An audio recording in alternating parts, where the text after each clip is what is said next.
Artifacts of great age have been found, resemble aircraft of today.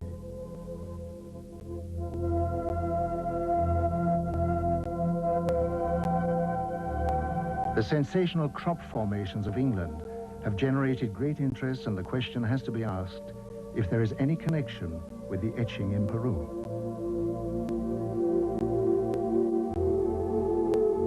Ich kenne die Hopi-Indianer sehr gut. Sie leben heute in Arizona. Aber ihre alte Geschichte...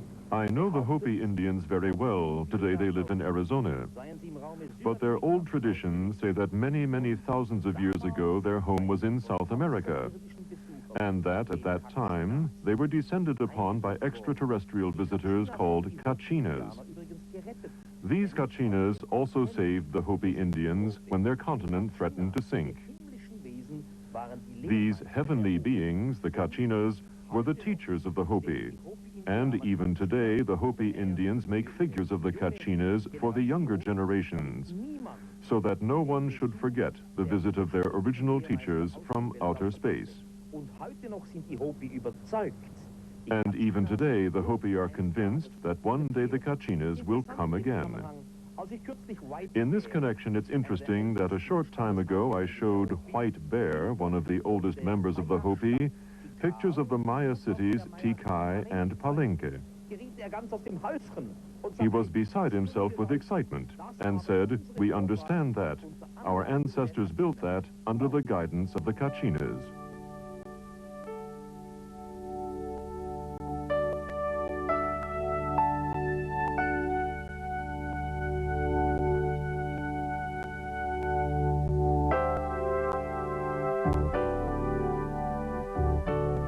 The great energy source of the cosmos can be extracted and focused to form a very potent electrical and magnetic power form. It is a power of great destructive potential, and the ability to control it can only be given to those of higher understanding and achievement. Such power sources were built into the Great Pyramids by another race thousands of years ago, when they needed recharging facilities for their spacecraft while on reconnaissance flights around the universe. The units were built within the protective framework of the pyramids to protect them from discovery. As the world focuses on the mystery of the Egyptian temples, our space probes have located similar strange pyramids on Mars. We have the very mysterious structures on Mars, pyramids, and particularly the large humanoid face looking into the Martian sky. All the investigations on Mars with the Viking probes show quite clearly that Mars has been in the past different. The physical makeup points to an ecological system. And the pyramids, again, really make quite clear that they cannot be possibly natural structures. I really believe that they are artificial structures. The human or humanoid face on Mars shows that if there have been visitors in the past, a long time ago, then they were humanoid. The readings of the early Bible told many stories of Earth being visited by heavenly teachers on blazing chariots who gave information of great wisdom. They told of how they had always been in the sky and would return one day. This is one of the prophecies of the Bible, which was taken from the word of the visitors. How did modern man go about interpreting these holy clues?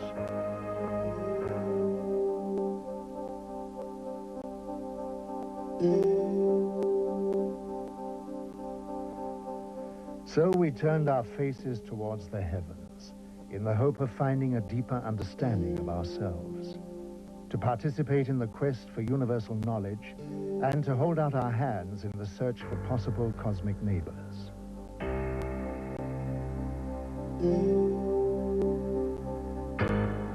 If we consider that most of the stars in the Milky Way are twice as old than our sun, 10,000 million years old, then obviously there may be highly advanced old civilizations which have developed interstellar travel. So my answer would be it is more than likely, not only possibly, but more than likely, that extraterrestrial visitors are traveling to other solar systems, other planetary systems. Thus, we really should expect extraterrestrial visitors in our solar system observing human civilization. As fantastic as this may seem, photographs of unknown flying craft, known as UFOs, have been taken around the world, captivating the public's attention for decades. This photograph was taken in 1978 in Brazil. This was photographed in Switzerland in 1975. These two UFOs were also photographed in Switzerland in 1975. This was taken in 1971 in Austria. This one was seen in 1987 in Canada. This UFO was photographed in Germany in 1977. This was taken in Colombia in 1971. This photograph of a shiny silver object was taken in North Charleston, South Carolina in 1980. Yet another photograph from Switzerland taken in 1975. This UFO with a cloud-like vapor was taken in 1974 in Denmark. This UFO was sighted in 1977 in Uruguay. A UFO in Indonesia, photographed in 1974. These three luminous flying objects were photographed in Barcelona, Spain in 1978. Every year, increasing numbers of UFO photographs are being taken by witnesses from around the world, giving growing evidence of extraterrestrial visitors. In 1946, George Adamski, a professor of philosophy, using his cinecamera, took the first moving pictures of alien spacecraft. This film shows the strange flight pattern of these machines. This picture shows three balls beneath the craft serving as condensers for static electricity. This film, also taken by Adamski, shows a telemeter disc, described as being a very small but highly technical reconnaissance craft. Adamski was an amateur astronomer who had a 6-inch telescope on the slopes of Mount Palomar. In 1946, he observed a huge cigar-shaped UFO and was astounded to see many smaller UFOs emerge from the mother craft. He was able to take a series of photographs of this amazing sight.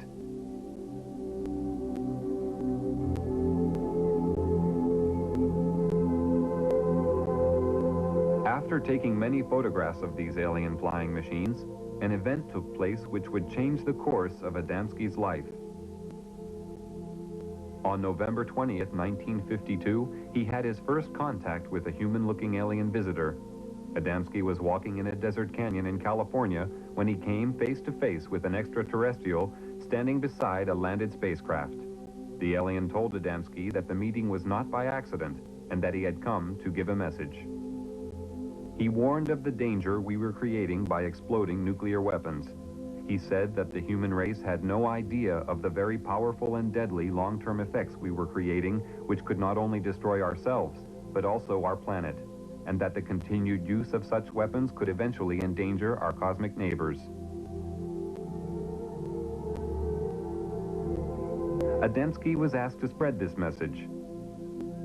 The alien visitor promised that he would return and meet Adamski at a later time. Adamski was later taken for flights into space, where deeper, more meaningful messages were given to help the human race to understand another point of view of our world. Adamski devoted his time to spreading the visitor's message and was later joined by a Danish Air Force Major, Hans Petersen. Well, you see, after the contact in the desert, George had an inner feeling that this was not the end of it. On one of his flights, made more flights, but one particular he was taking on board a mothership, which is a very, very large ship who is taking all the other vehicles into our atmosphere. And in there, he met a lot of people, and he met an old man, so to speak, a wise man, who told him a lot of why they were here and what we did wrong here on Earth. And after these experiences, George wrote a book, Inside the Spaceships. In this book, Adamski described in detail the very advanced technology used in the spaceships, including technical information on the magnetic and gravitational propulsion systems, which work on a power found throughout the universe. He also described a magnetic pole running through the center of the ship that was also a very powerful periscope, which could observe both above and below the craft with great magnification. Adamski's alien friends gave him a pendant to wear around his neck and was told it would increase his telepathic abilities and enable him to maintain contact with them. Another witness who was truly shattered by his experience when he saw and photographed a UFO was Dr. Daniel Fry. Dr. Fry was a rocket engineer and the head of a scientific team employed by the American government at the White Sands Missile Proving Grounds in New Mexico when he took these films and photographs. On July 4th, 1949, Dr. Fry was contacted by alien visitors for the first time. They informed him that mankind lives in danger of total self-destruction through means it had created itself, and that Earth technology was advancing faster than man's ability to control himself. He was told that peace was the automatic byproduct of understanding between man and race. Also that the understanding of fellow human beings was the key to building a united world. The most significant experience that I had is probably the finding out of the major purpose for this invasion, so to speak, was to keep this planet alive that we're approaching an area of controversy which could result in the displacement of all humanity, because we had learned how to do that without learning how to get along with each other. When those among you responsible for your scientific achievements realize the significance of the destructive forces you are creating, only then will you understand that you are destroying your living planet, which is responsible for your very existence. We are here to advise, guide, and encourage you to turn your eyes towards the creation of a planet of peace and understanding, where your invention and universal ability coexist with the creative force of the cosmos. We are your brothers of the Galactic Federation, who wish only to have you by our side. We cannot join you until your thoughts turn from self-destruction to the eternal law of universal knowledge and understanding.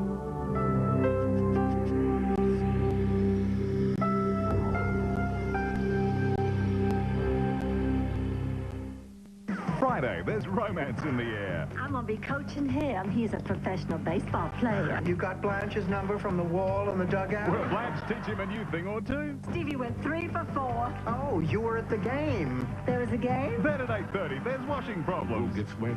It shrinks.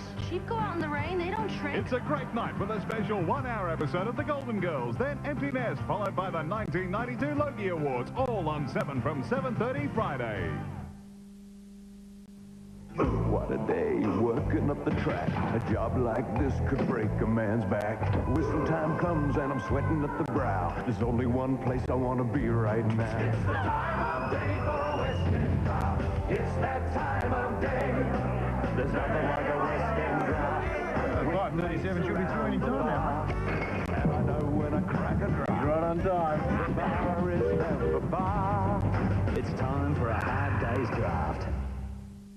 People go to Wallace Theatres for all sorts of different reasons. Action, romance, excitement, laughter. And now they can go for less than $6 any session, any day to any one of 7 convenient Wallace locations. Simply purchase a book of Wallace Theatre Cine-Savers for $65 and get 11 movie passes for less than $6 each. Share them with friends. Wallace Theatre Cine-Savers, 11 movies anytime for less than $6 a ticket. Wallace Theatres, the super South Australian entertainer. Until now, there was only one way to enjoy that real ground coffee taste. But with the introduction of new Robert Timms coffee bags, there's a new way. With expertly blended coffee beans for a rich aroma and full-bodied flavor, Robert Timms has that cup of real coffee you've always wanted in the bag.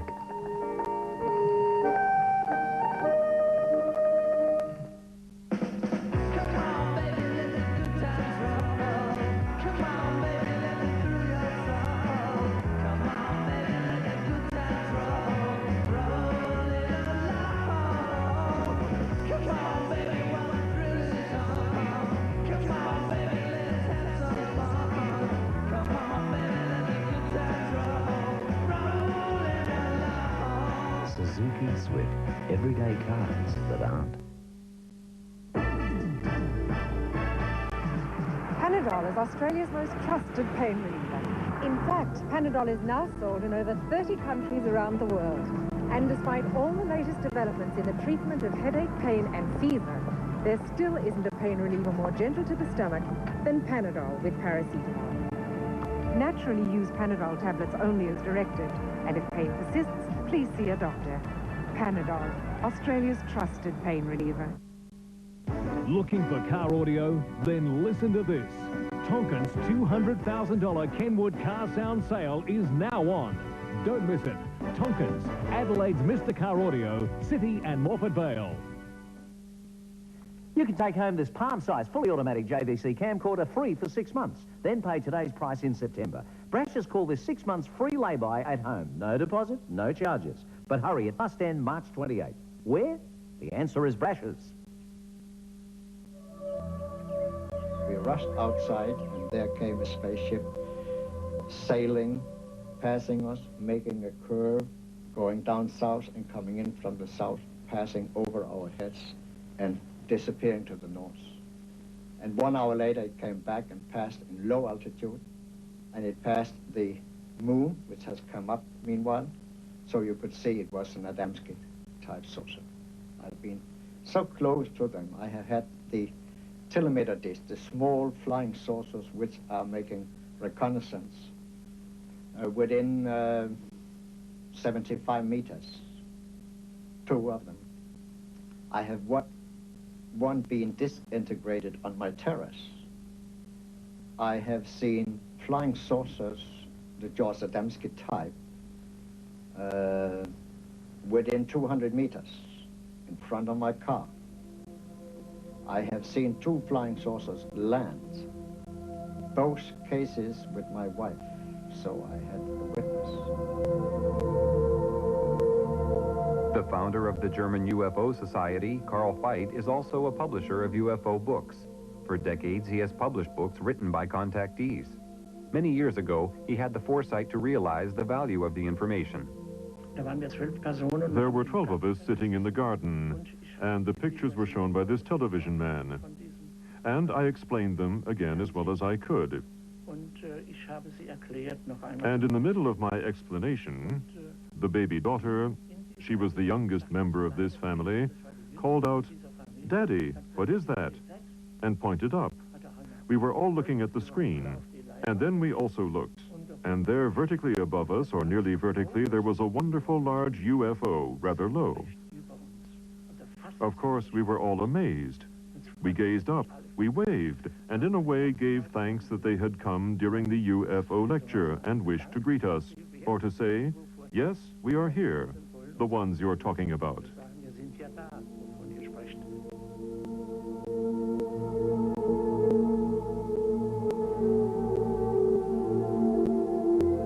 Tony Dodd is a retired British police sergeant who had a close encounter with a UFO.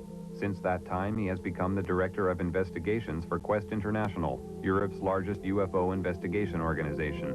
I was driving a police patrol vehicle in a remote area in Yorkshire when I saw the most amazing disc-shaped flying machine. This machine was about 100 meters off the road, above the road. It was glowing white, bright white. It had colored lights rotating around the underside of it. It had a dome on the top with what appeared to be portholes. It was going at no more than 30 kilometers per hour. But the strange thing was that it was making no sound. It was the most amazing thing I've ever seen. This was no doubt a real UFO. I'm convinced of this. It did not resemble anything that we have which is flying around in the sky.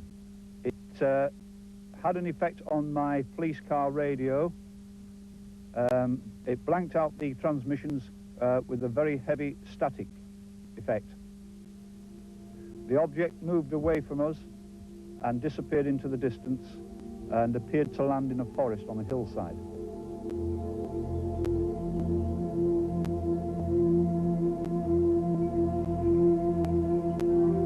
George once told me that they work in all countries, all over the world. And they live among us, they have jobs. One day George met a couple in New York on Fifth Avenue. He was looking in a shop in the window, and a couple passed him with a little boy between them. And he got this strange feeling that they were space people. And he put a thought towards them. Are you space people? Then come back. They turned around and came back and said, your thought is correct. Adamski was given insight into the purpose of his life by his extraterrestrial friends. And in this sense, all these people who have come into contact with extraterrestrial beings are confronted with these wonderful facts, and they have also had an insight into their lives. Why they are here. That's what was also said to George Adamski, that he should, so to say, be a pioneer in the field of ufology, because in the development of the human race, we now face great, higher problems.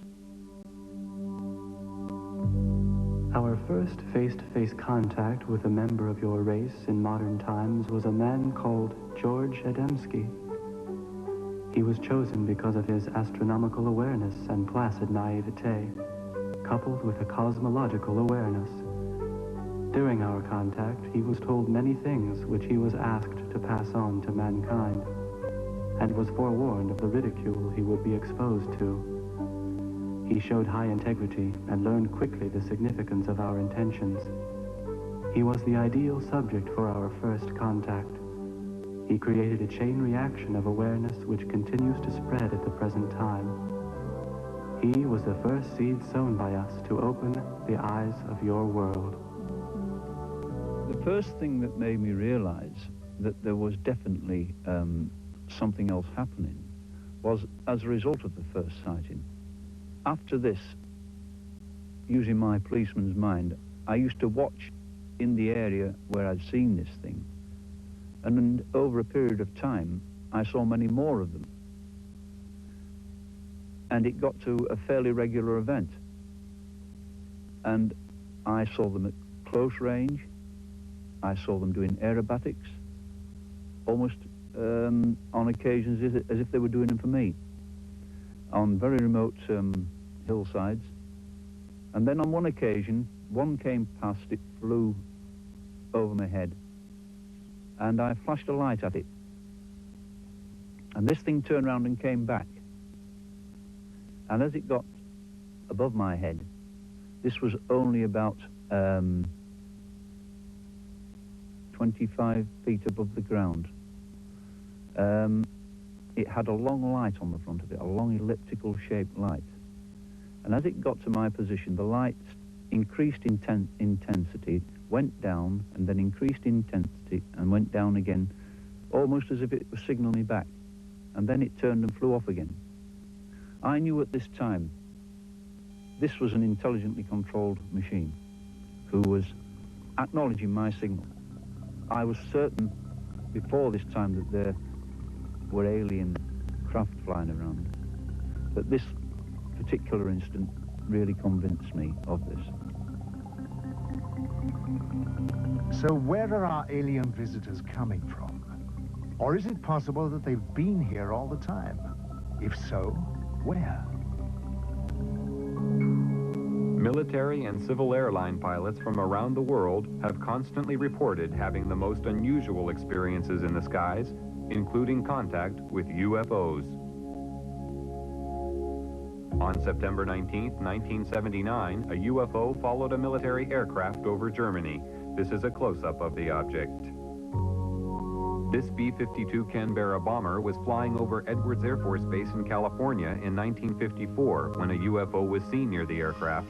Here is a close-up of the UFO. Many pilots flying B-52 bombers reported seeing UFOs. This one was photographed at 12,000 feet in June 1966 over Utah by aircraft pilot Williams. An aircraft over Venezuela had a close encounter with a UFO. This photograph was taken from the plane. In June 1976, the British Airways Concorde was being filmed in flight when a small UFO appeared. After maneuvering around the plane in a manner that indicated intelligent control, the UFO flew off at great speed. This was witnessed by the whole crew.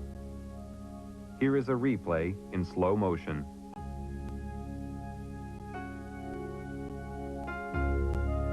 Of the hundreds of UFO sightings made by aircraft pilots every year, the most amazing one was filmed from a commercial airliner by passenger Gene Oldfield as the aircraft cruised at 9,000 feet over Stafford, England on April 2nd, 1966.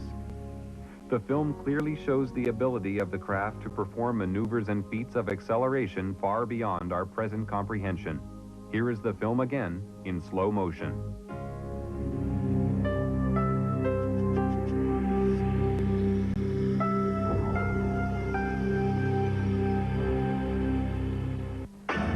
Stories that will hit the headlines tomorrow were on 7 News tonight. Turmoil in the Liberal Party as Dale Baker supporters attempt to head off Dean Brown's push for power. We have the most unemployed, many of the jobless teenagers, and those controversial French performers make a tamer second appearance. It's important for you to be well informed, so get the full story, the best pictures from 7 News at 6. Tomorrow's headlines today.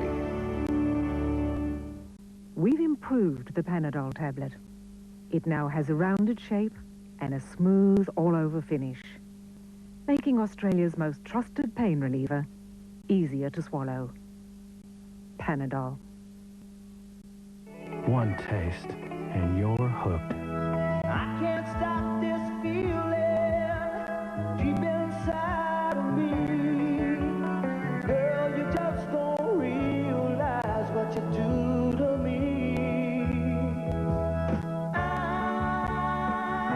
I'm hooked on a feeling. I don't believe it, that you're in love with me. Is your car trying to tell you something? Wheels that are out of balance cause steering vibrations. That's bad news. But Bob Jane T-Marts have kicked down the price of computer balancing your 5 wheels to just $10. You'll save $15, and that's good news. And your car will be much more comfortable to drive. Ask at Bob Jane T-Marts right away for the $10 computer wheel balance TV offer. You could kick yourself if you don't. Bob Jane T-Marts. All aboard for Stratco Steel City.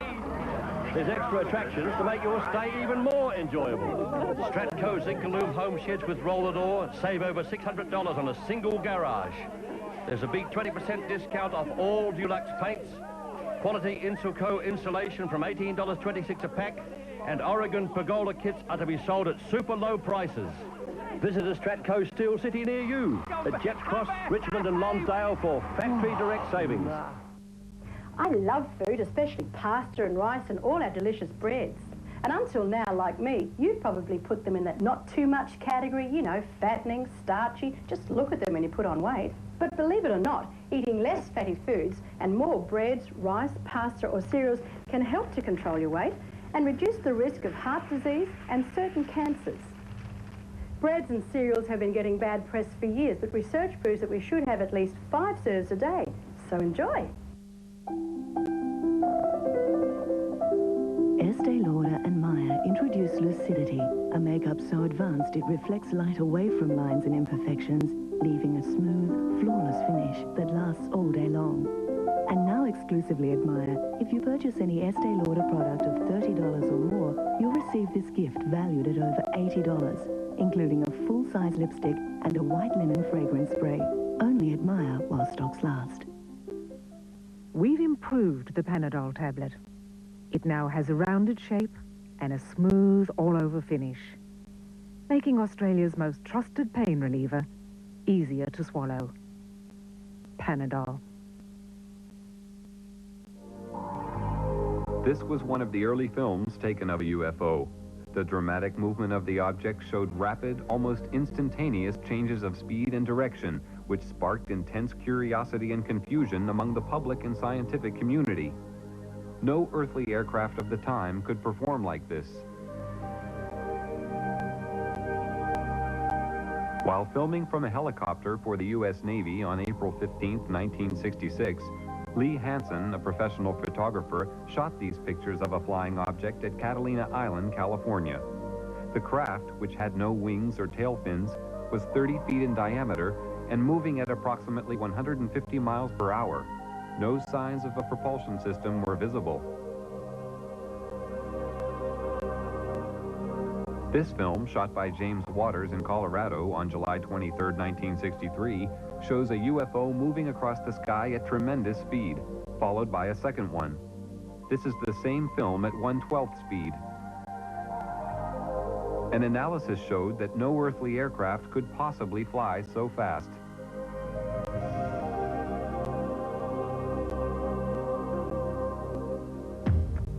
In late December 1978, a record number of UFO sightings were being reported by radar operators and pilots in the area of Wellington, New Zealand.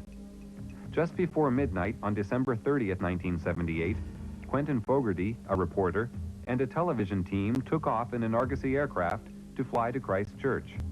Shortly after takeoff, Fogarty was informed by ground radar that they were being followed by several UFOs. During the 50-minute flight, UFOs were seen and filmed by the crew. The UFOs were described as having a luminous base and a transparent top. The objects were performing incredible aerobatics. This movement was captured on a single frame of film.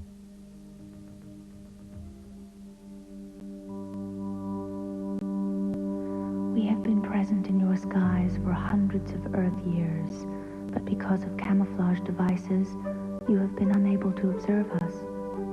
Your cosmic evolution has now developed and the time has arrived for you to ascertain the existence of other life in your universe, resulting in us making our presence known to you.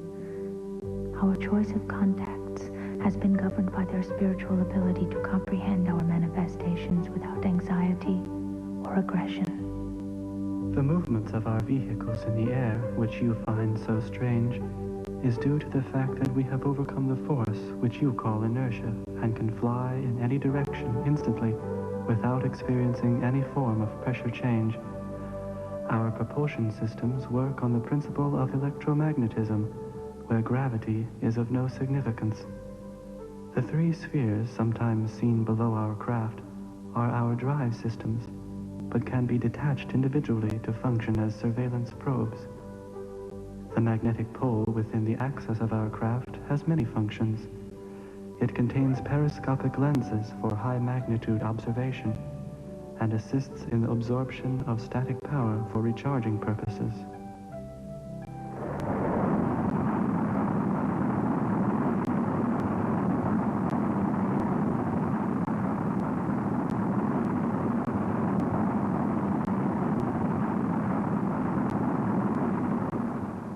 It seems to me quite clear that a humanoid civilization will very likely try to find other humanoid civilizations in the Milky Way, if we just take the Milky Way as our place for travel. I'm not talking about extragalactic civilizations now. The possibility of finding humanoid civilizations would always be of interest. Just like our astronauts, if we send them away in the search for life, we'll very likely try to find life which is a kind which is similar. If an astronaut has a chance to visit a planet where there's plant life or insect life, or another planet where there's humanoid life, he very likely will travel to the planet where there is humanoid life. And so it should not surprise us that the extraterrestrial visitors are always described as being humanoid. The following sequence of photographs and film was taken by the astronauts.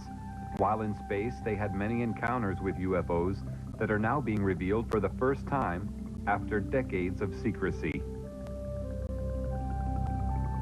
On the Gemini 4 spaceflight on June 3, 1966, astronaut James McDivitt took a photograph of this cylindrical object. On the mission of Gemini 7, astronaut Frank Borman reported seeing these two objects flying in formation.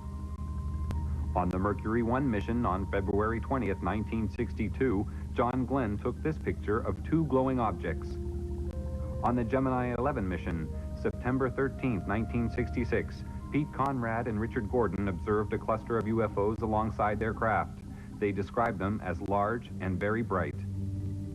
During the Apollo 11 mission in July 1969, Neil Armstrong and Buzz Aldrin saw these two UFOs, which were in orbit around the moon.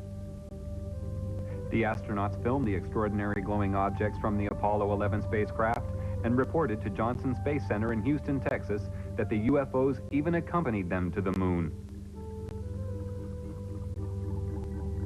Many astronauts made their own private films while on space missions. This film, shot by James McDivitt in a long sequence, shows the remarkable aerobatic ability of UFOs. The astronauts faced UFOs so regularly that they became part of their everyday life. Because of restrictions, however, they were unable to describe their encounters to the public. One of the first to break the silence is former astronaut Brian O'Leary, a professor of physics and an astronomer from Princeton University, who comes forward for the first time to speak of the reality of visitation from out of this world. What I do know from my own experience and from scientific investigations and experiments is that UFO phenomena and a range of other events are part of our reality, as incredible as they may seem. Jetzt war es dann endlich soweit. Der erste Mann war auf dem Mond gelandet. That's one small step for man, one giant leap for mankind. During their moonwalks, a giant glowing UFO hovered above their heads. While in orbit around the moon, a huge object remained in view for a considerable amount of time before it suddenly disappeared. This UFO was seen above the landing site. This cigar-shaped UFO was photographed from the orbiting space module. Down to the pad. That may have been a small deal, but that's a long. On this very first trip into the unknown, the astronauts repeatedly reported to Mission Control that they were being escorted by unidentified flying objects. After landing on the moon, the astronauts stated that the UFOs were still present in the distance, hovering near a large crater. They were well aware that they had been observed throughout their entire mission. It's also like sundown again. Yeah, powder. I was strolling on the moon one day in a merry, merry month of December. No, May's the month. May, that's right. May is the year of the month. When, much to my surprise, a pair of the eyes. Hello, Ryan. It's Houston. Hi there. We lost you for a while. Yeah, we sure did.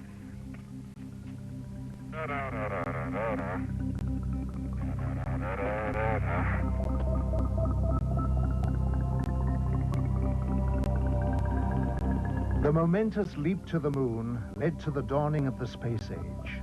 Space travel opened up endless opportunities for mankind to explore new frontiers.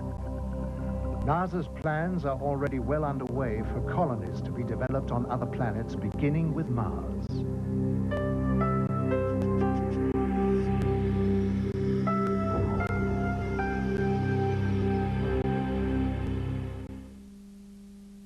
From real life, Logie Fever.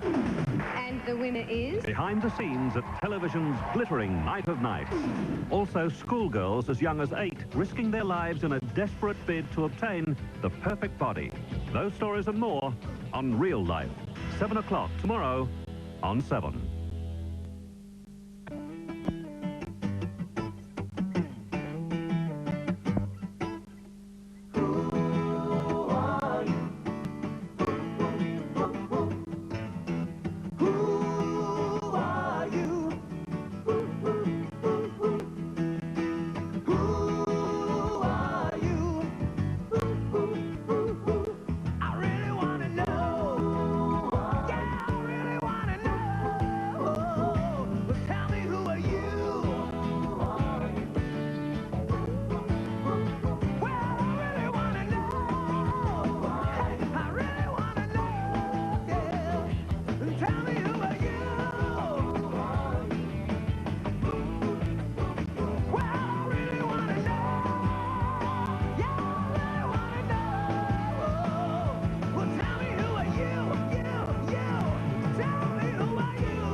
Mazdas are built to work.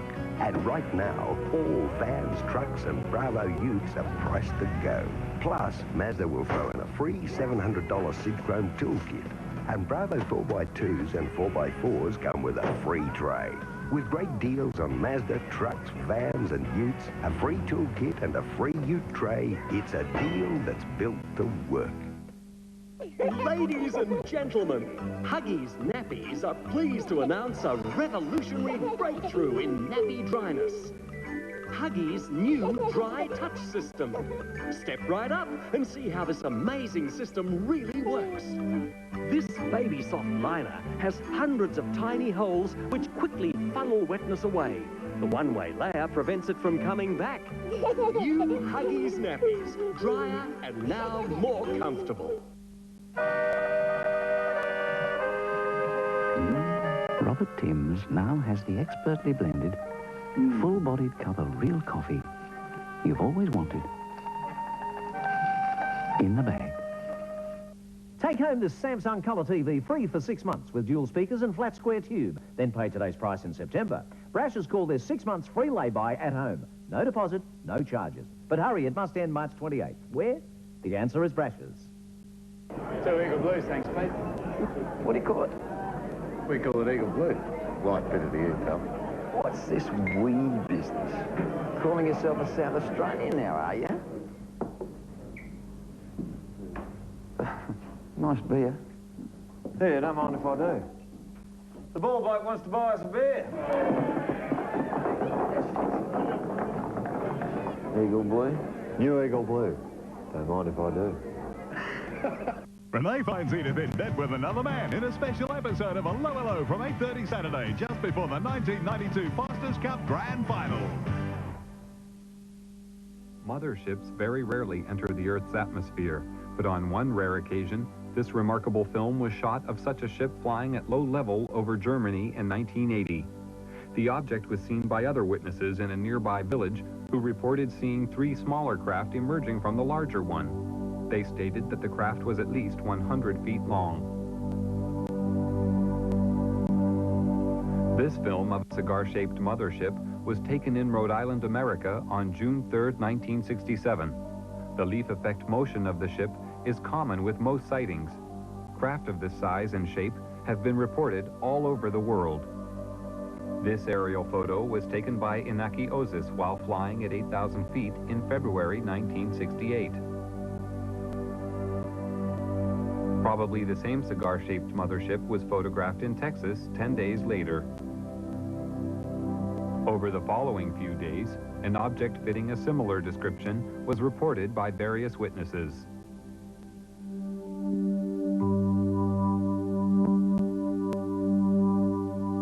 Life aboard our motherships is ruled by a mixture of self-discipline, love of each other, and the merging of all spirits into one.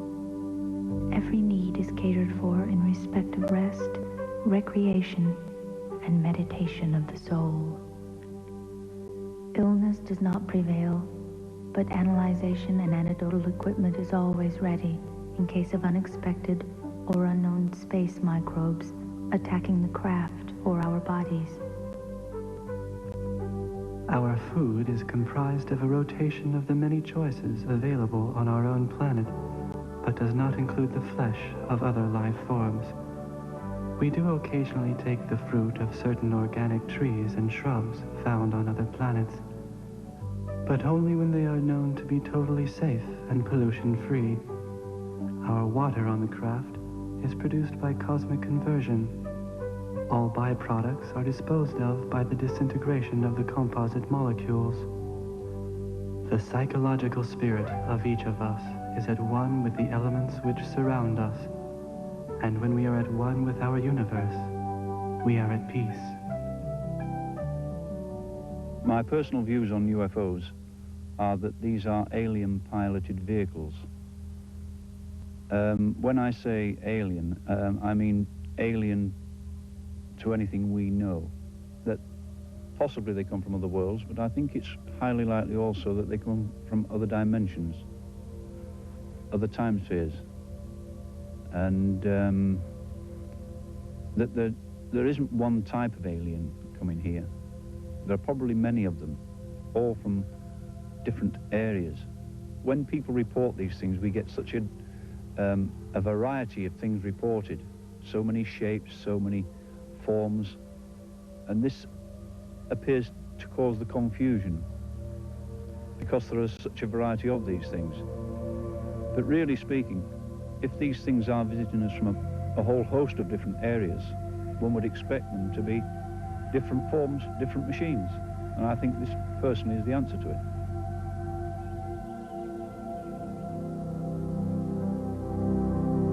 Meanwhile, we scan the skies with optical and radio telescopes of great power, which penetrate the universe for 15 billion light years, watching, listening for signs of intelligent life.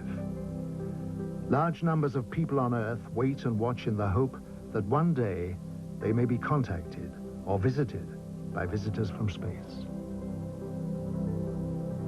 In Russia, a large crowd of people who had gathered to watch a famous singer being filmed saw more than they had bargained for when a UFO suddenly appeared above their heads. The camera crew quickly focused their camera on the object and recorded an aerial display that lasted several minutes.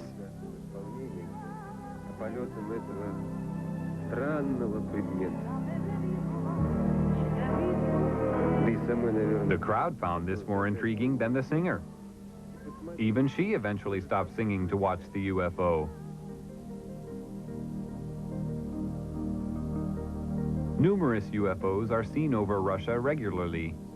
These balls of light are identical to those reported in Belgium and the rest of Europe in 1990, which attracted extensive attention on top military and civilian levels.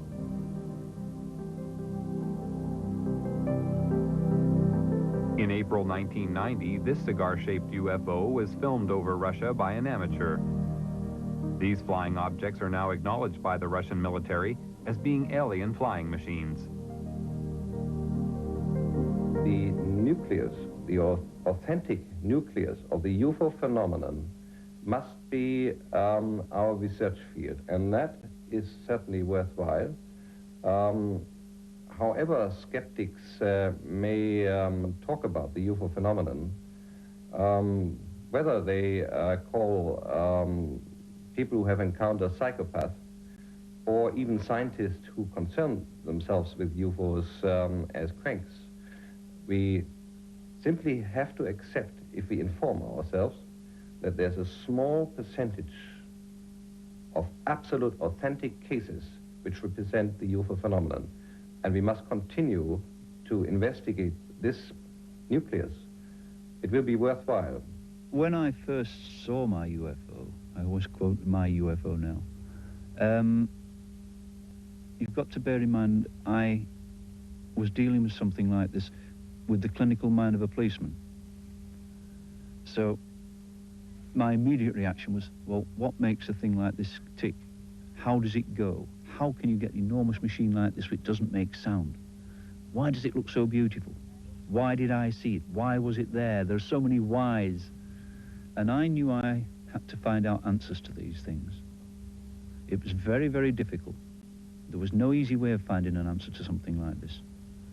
But it seemed to me that things naturally came my way. I started to receive reports from people as it became known I was interested in this subject. And then I had so many other incidents following this of close encounters. It was quite amazing, really, because these things seemed to know where I was, even when I wasn't on the initial hillsides where I found them. I had occasions when I would be driving down a country road, then suddenly one of these things would be in the sky, flying alongside me very close. And it was almost a cat and mouse game. And I had nothing but no fear. Never any fear, because there was never anything directed towards me which would indicate there was any hostility. And so I got a sort of affection for them. I had to keep thinking, what kind of technicians put something like this together? Because it was such an amazing thing. But I knew that this thing was not from here. For the past 45 years, people from every country have reported seeing UFOs. The descriptions of these objects have been all too similar, despite the fact that the witnesses live thousands of miles apart. Witnesses include astronauts, pilots, scientists, and police, even presidents of the United States. Jimmy Carter and Ronald Reagan have spoken openly about their seeing UFOs. Since 1945, an estimated 5 million UFO sightings have been reported from across the world. Most sightings are of singular objects, although many are of 2 or 3. In some cases, large formations have been spotted. The greatest number of UFOs usually appear after 9 p.m. Although a large percentage of these sightings can be explained as natural phenomena, many cannot. Thousands of people are asking questions: what are these UFOs? Where do they come from? Why can't I see one? Why are they here? And more people want to communicate with the extraterrestrials, to learn more about them, get to know them, to understand.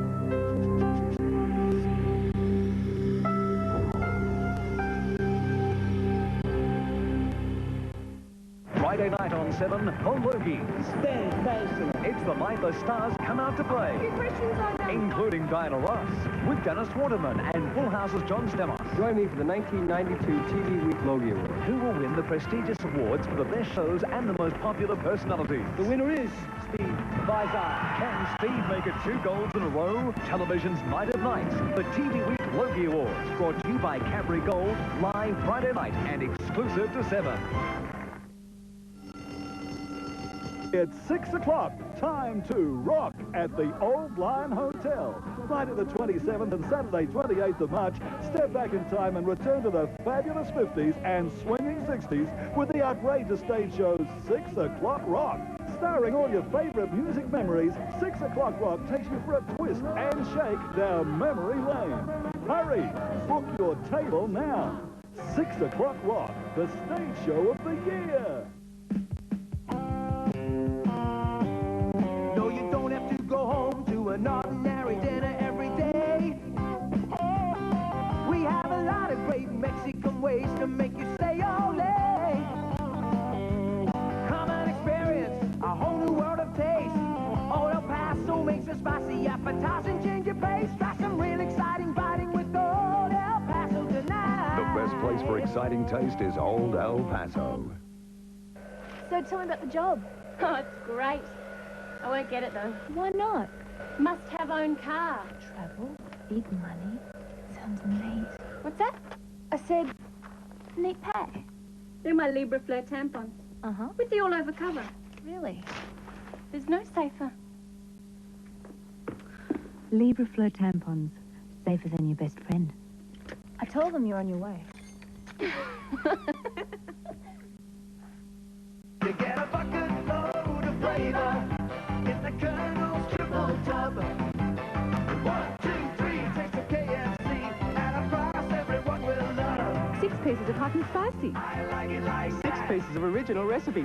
I like it like that. 9 Kentucky Nuggets. Everybody will love KFC's triple tub. KFC's Triple Tub, 21 pieces of chicken, 3 great tastes for just $16.95. But be quick. 'Cause I like it like that.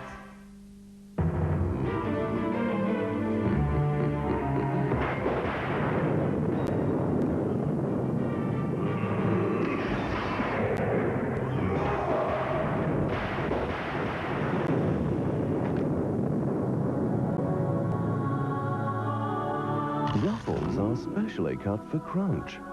And in the new foil pack, they're fresher for an even bigger crunch. New Ruffles, cut for... Now there's a new antiperspirant deodorant that's sensitive to your body heat. The hotter you get, the harder it works to keep you dry, cool, and comfortable. Get body heat activated protection from Degree. I've got crispy, crunchy clusters of Kellogg's Complete, much preferred in taste tests to all leading muesli. I've got plain muesli. Complete, yum. Plain muesli. Oh, dear.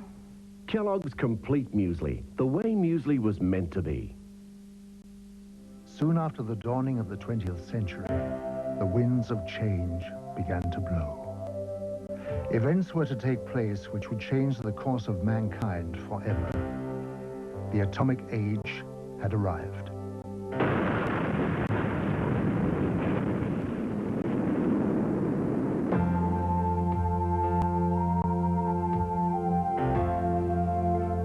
man detonated weapons of immense power, lights started to appear in the sky in a way that suggested that something was following the course of events. The shattering thought imposed itself that we were perhaps not the only inhabitants of the universe. Since the beginning of civilization, we had been watching the stars, never dreaming that they, in turn, might be watching us. History was about to change.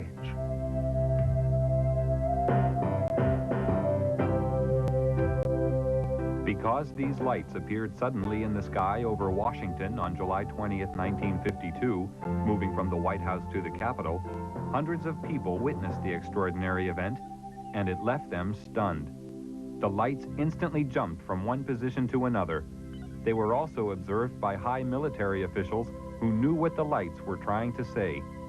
The public had never seen anything like this, whereas the military had already a long history of involvement with these alien visitors, but had kept it from the public. An immediate emergency meeting was called to formulate a plan to divert public attention away from the occurrences. From that day on, it was decided to place the subject under the highest classification of security. Then came the first announcement to mislead the public made by Chief of Air Intelligence, Major General John Sanford. We can say that the recent sightings are in no way connected with any secret development by any agency of the United States. From that day on, the biggest secret of the century began. How did it all start?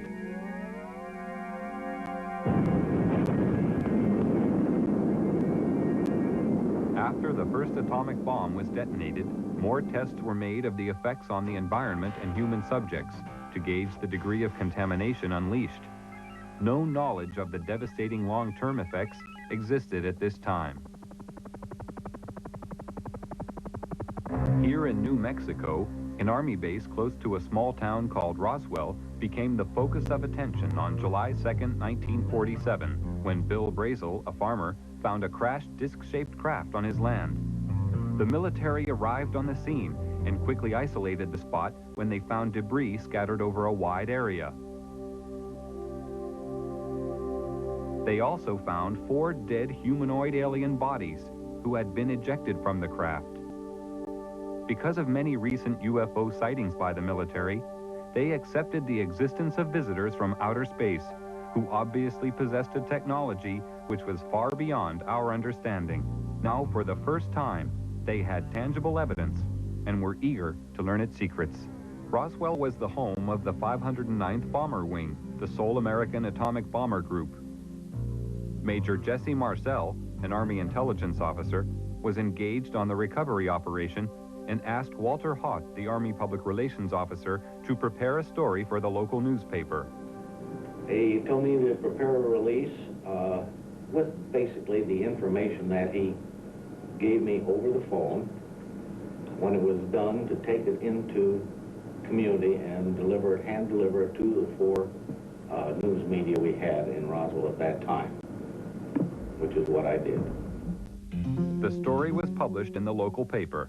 The news was also prepared to be aired by the local radio, but Judd Roberts, the radio station manager, was warned not to broadcast it. Sorry. The question that we ran into is the very next morning, some friendly person, probably from Clinton Anderson's office, called us from Washington and said, we understand that you have some information, and we want to assure you that if you release it on this matter, because it's not supposed to be released, it's very possible that your license could be in jeopardy, and so we suggest that you not do it. And he said, when I mean in jeopardy, like maybe 3 days. Preparations were made at Roswell Army Base for the transport of the wreckage. Robert Shirkey witnessed the secret handling of the parts. They came in the front door, straight down the hallway, and right out onto the ramp to climb into the airplane. And these were the people that were carrying parts of the crashed flying saucer at that time, UFO today, that I got to see. And that was the only thing I got to see. And it was very short, very quick. Colonel Blanchard, in order to get out of their way, had backed into the doorway of the ops office. And I stepped up to him and I said, "Colonel, turn sideways. I want to see too." On instructions from the Pentagon, Thomas Jefferson DuBose and General Ramey created a cover story saying the crashed object was a weather balloon. We used that in order to assuage the curiosity of the press.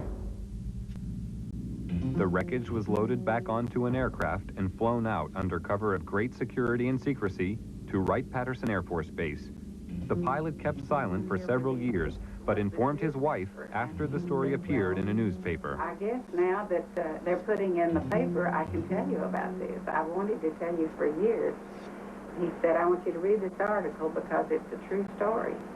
And I not only know that it's true, but I'm the pilot who flew the wreckage of the UFO to Dayton, Ohio. Wright-Patterson Air Force Base was considered the most technologically advanced research center in the United States. The wreckage of the Roswell crash was dismantled for analysis. The matter was considered of such importance that the orders came directly from President Truman. Under the cover of the CIA, Truman created a group called Majestic 12 for dealing with and covering up all information about UFOs. President Truman gave the task of handling UFOs only to the highest-ranking generals.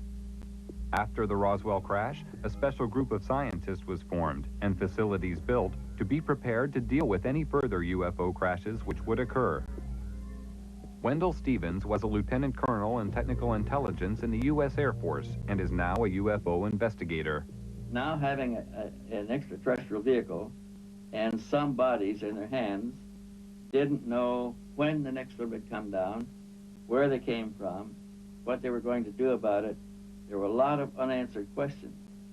And the United States was in a turmoil at the time administratively because we were shifting from a war economy and a military-industrial command structure to a civilian structure.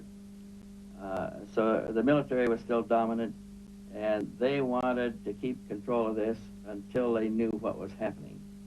So they created, and remember, General Marshall was our Secretary of State at the time. He was a four-star, a five-star general.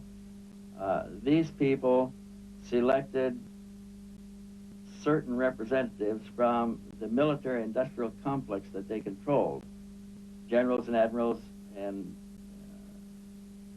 certain scientists that worked with the military and worked with industrial planning.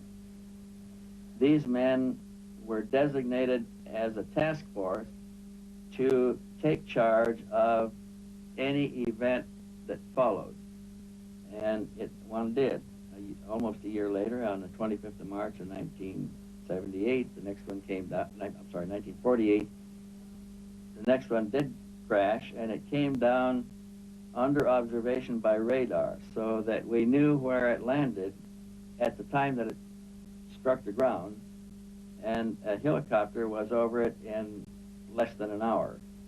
It reported what it observed, and the plan generated by these people from the military-industrial complex after the Roswell crash was immediately put into place.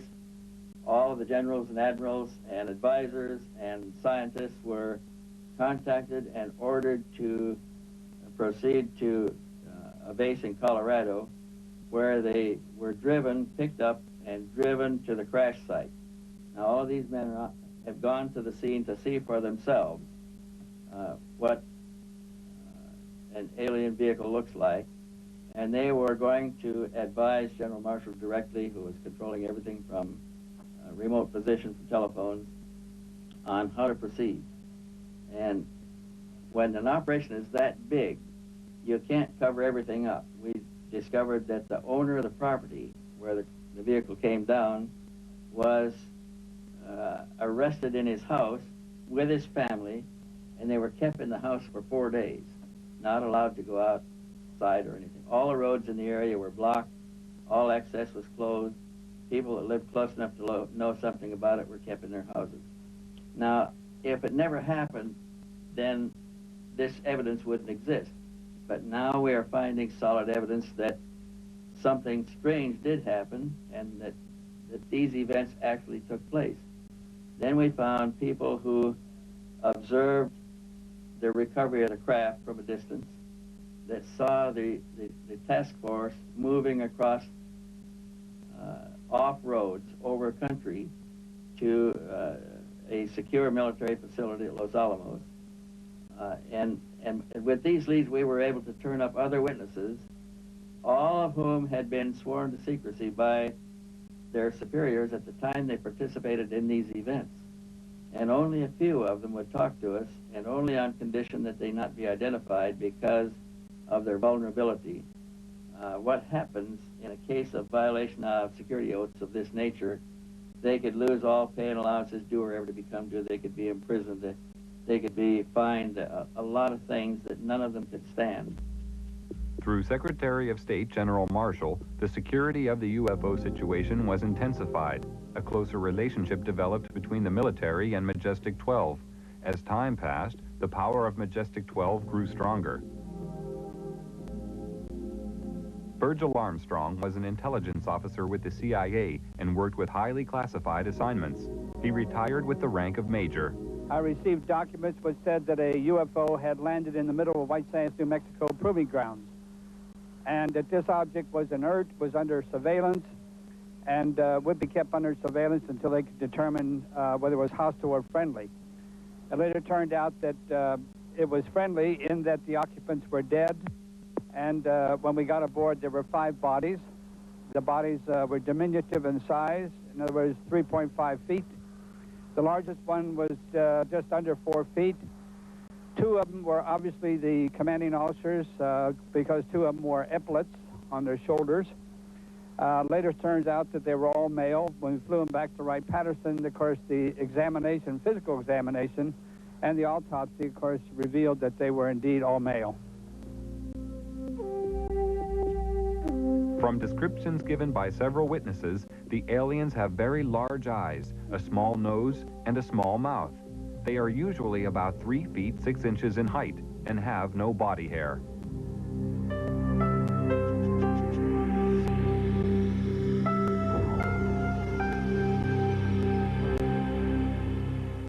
George Negus takes a journey through the Soviet Union, a land veiled from the world's view for so long. Glimpse the daily lives of ordinary Russians at an extraordinary time. We started our journey in the Soviet Union and ended it in Russia. Across the Red Unknown, a special 2-hour World Around Us premiere, 6:30 Saturday on 7. Spread out the words. For quality printing that's portable too. Right. For cut sheet printing, here's what to do. It's a bubble jet. One of the quietest printers you've ever heard. A bubble jet printer. For A3 printing, just squirt out the words. Squirt, squirt, squirt. Whisper quiet printers for any need.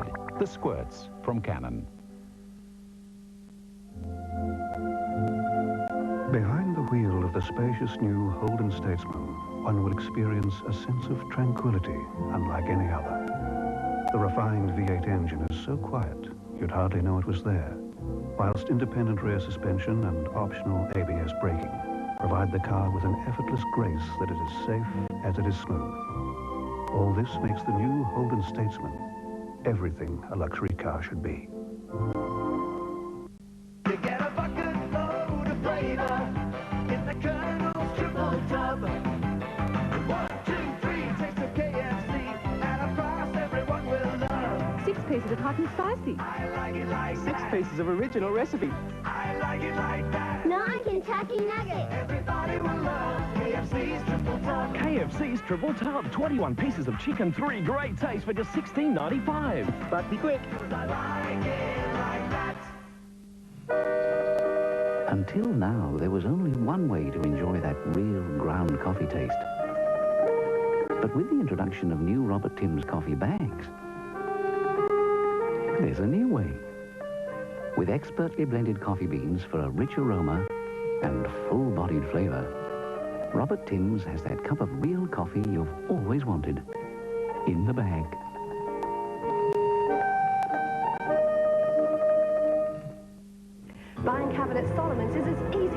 1, 2, 3. Oh! Yes, right now you can carpet any 3 rooms of your home for the one low Solomon's price, including carpet, underlay and laying. And you get a choice of 3 great carpets. Quality cut and loop any 3 rooms, $7.99. Wool blend Berber any 3 rooms, $8.99. Luxurious soft plush any 3 rooms, only $9.99. That's carpet, underlay and laying, and you can buy now and pay in June. Save in style at Solomon's. Go. Come on, boys, inside. Shane and Lynn switched their loan to the National because we could tailor a home loan to their needs. We showed them a plan to cut 9 years off an ordinary home loan and save over $64,000. Oh, the National were really terrific. We'll be saving thousands. Yeah, we can't tell you what a relief that is. Like the Regans, come in and see how much you could save on our unique home loan simulator at any branch. National Australia Bank, tailoring banking to your needs. Home and Away's Matt Stevenson and the gorgeous Kim Wilson play Bradley Clyde and Guy Leach. Let's go. The main event, 6:30 Sunday on 7. President Truman ordered a heightened level of security after the capture of a live alien from a UFO which had crashed. Because of the ever-increasing numbers of UFO sightings at the time, it was decided to create a project called Blue Book, which was designed to suppress public knowledge and create an atmosphere of ridicule around the subject of UFOs. Professor J. Allen Hynek was a professor of astronomy and an astronomical advisor to the United States Air Force on their UFO educational program. And I know the job they had. They were told not to excite the public. Don't rock the boat.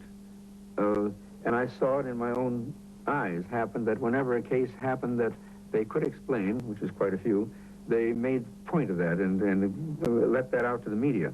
Things that the cases that were very difficult to explain, they would jump the handsprings to keep the media away from it. For they had a job to do, to, whether rightfully or wrongly, to keep the public from getting excited. A live alien was captured in 1948 after a UFO crashed in America. He refused to communicate for 1 year and was given the name EBE, or Extraterrestrial Biological Entity. He later began to communicate and gave details of his home planet. EBE had a large crystal which he linked to his mind telepathically and was able to communicate with his own race. He was also able to see into the past and future and perform many other amazing feats. He told of believing in the universe as the supreme being and stated that his race lived in harmony without wars and had nearly eliminated all diseases. He said they lived to approximately 800 years of age and that their technology was far in advance of ours.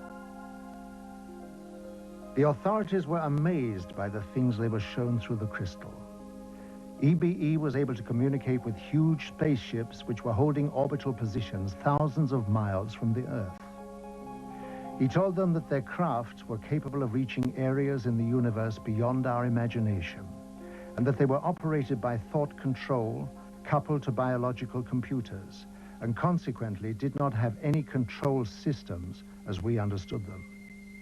He talked about his planet and how their technology had created a system where everything was self-functional and did not require a workforce to operate it, and that everything was monitored from a central control system. He said that technicians were present there. He said their power source was eternal energy from the cosmos.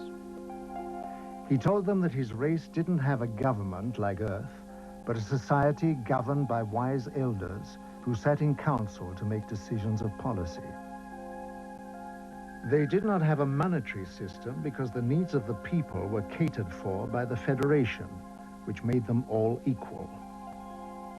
At the request of the aliens, a meeting was arranged with President Eisenhower in 1954. It took place amid tight security at a secret location.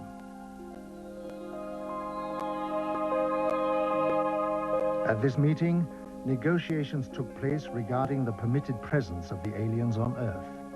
Eisenhower told the aliens that the world was not yet ready for them.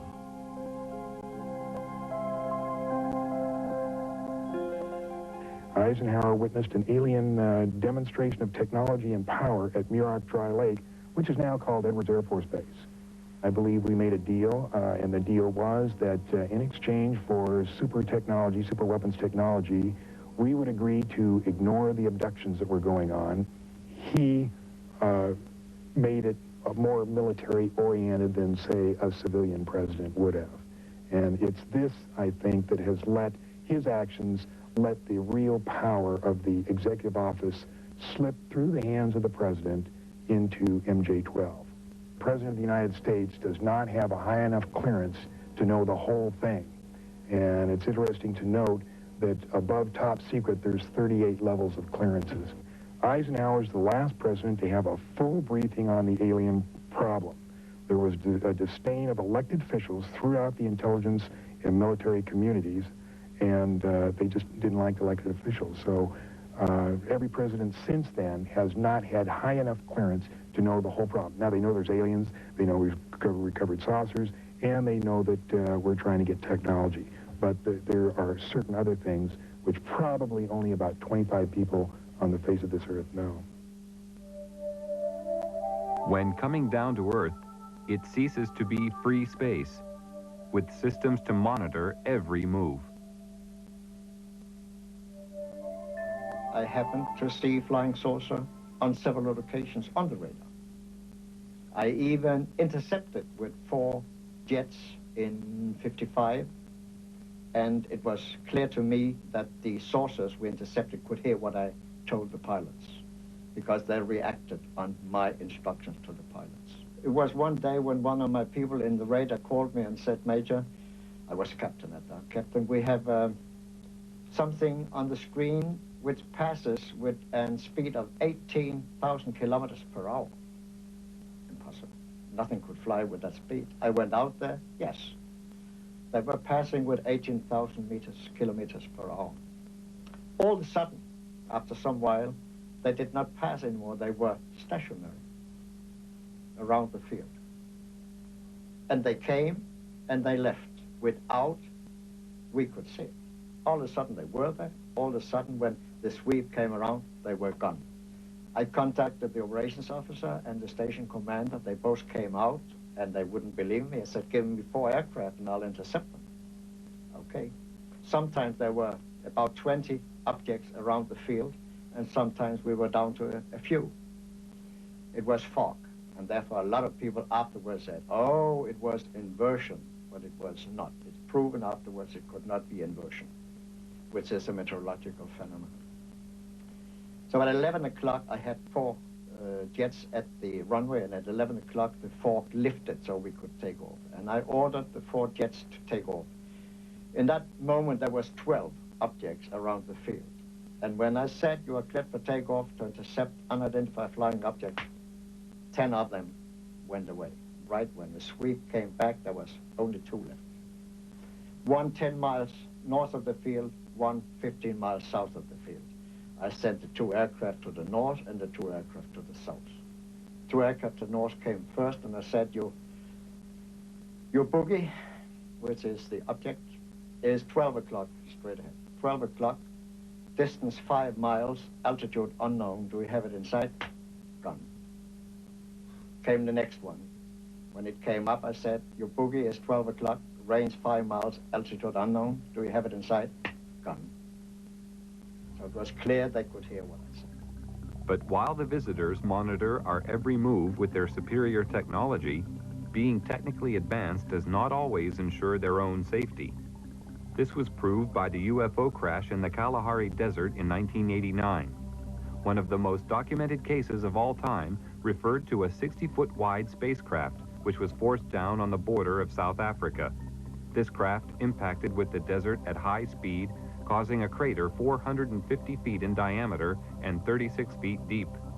Official military documents reveal that the craft entered South African airspace at 1:45 p.m. on the 7th of May 1989 and was intercepted by 2 Mirage jet fighters. Because the craft failed to respond to communication, one of the fighters was ordered to attack the craft, with an experimental laser cannon. This caused the craft to lose altitude and crash. After the craft was retrieved, it was removed to a secret Air Force base, and on arrival at this base, it was found a door had partially opened in the side of the craft. Hydraulic pumping gear was brought to the scene, and the door was forced open. When this was done, 2 aliens staggered out of the craft, and it was found that one appeared to be seriously injured. They were immediately arrested and removed to a medical center, where a medical team was sent in to try to assist. The authorities at the scene entered the UFO, and hieroglyphics were found inside the machine, alien hieroglyphics, of course, and various items of electronic equipment were also removed from the craft. When the military entered the craft, they quickly removed portable equipment and instruments, some of which were considered useful as potential weapons. This was not certain at the time, but was clarified after scientific investigation. Also found aboard the craft were a series of hieroglyphics, which indicated that the aliens had a written form of communication. The writing gave the impression of an alien alphabet, but it is not known if any of the scientists present were able to understand its meaning. Data found on the craft were stored on a system of silicone slides. It was obvious to everybody at the site that they were dealing with a very advanced technology, including the propulsion system.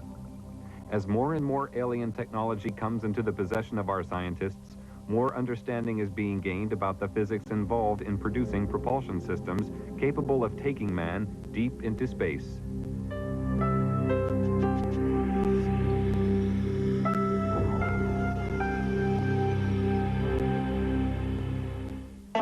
She's got millions, a penthouse, a yacht.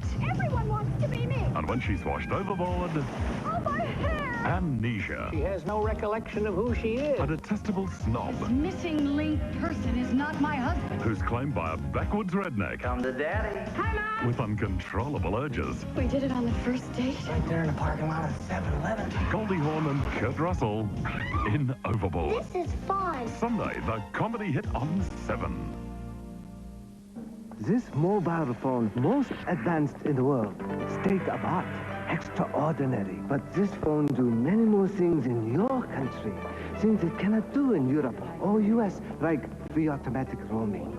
Because of your network service in Australia, MobileNet, Telecom, MobileNet. Seems most advanced mobile phone. Not much good without most advanced network service. Telecom MobileNet, Australia's own.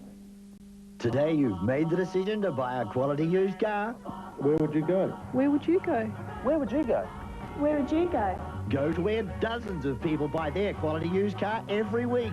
Bob Moran Cars, Ranella and Medindi.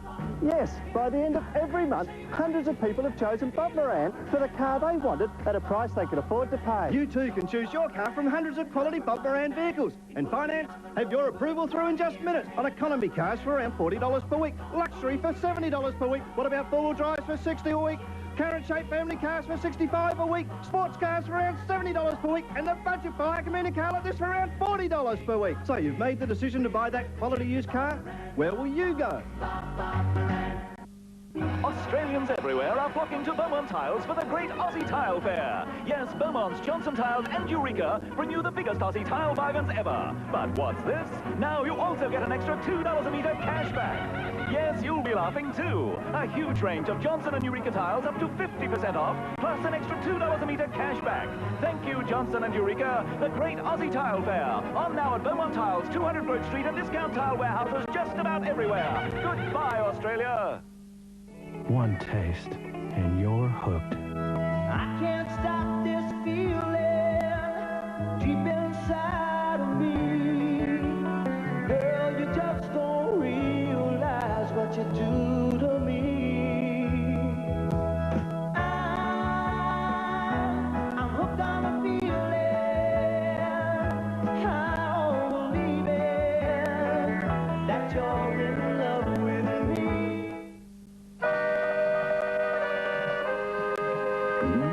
Robert Timms now has the expertly blended, full-bodied cup of real coffee you've always wanted in the bag. Squat out the words. For portable printing with high resolution. Squat, squat, squat. For A3 printing in near silence, here's the solution. It's a bubble jet. And for pages that'll make your eyes pop. A bubble jet printer. There's even 4-color process for the desktop. The Squirts from Canon in black and now in color too. Although many years have passed since the beginning of the UFO era, the veil of secrecy has remained to keep the public uninformed. Despite the suppression of information, millions of people throughout the world are still seeing and reporting the presence of UFOs in our airspace, and many more millions are now firm believers in the presence of extraterrestrial flying machines. They know that UFOs exist. I think what has happened over the years, the government has lied so much that they have painted themselves into a corner, and it's almost impossible for them to tell the truth today. The biggest secret in the history of mankind, and the government is not going to let this out. There is no way to get anything out under the Freedom of Information Act. In Russia, the subject of UFOs is now out in the open. Marina Popovich is a retired Russian cosmonaut and fighter pilot. During her military career, she was twice awarded her country's highest military order, Hero of the Soviet Union. She is now one of Russia's leading UFO researchers. 10 years ago, people only made jokes about this subject. Now the attitude to UFOs is very positive. The majority, 80%, think there is extraterrestrial intelligence and that this intelligence is trying to establish mutual contact with us.